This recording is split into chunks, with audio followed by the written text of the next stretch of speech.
Welcome to a Foxy Tech Tips tutorial on rearranging your apps on Apple Watch.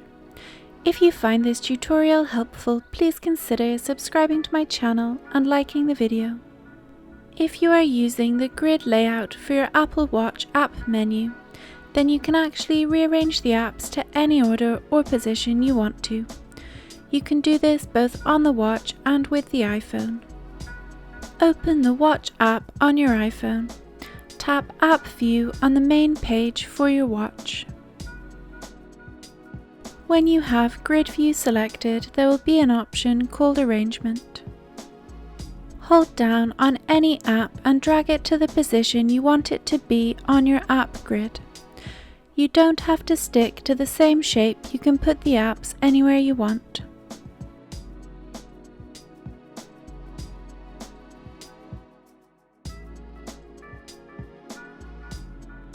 To rearrange them on the watch, open up the app menu.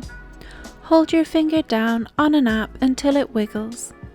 You will then be able to drag and place apps wherever you want to on the grid.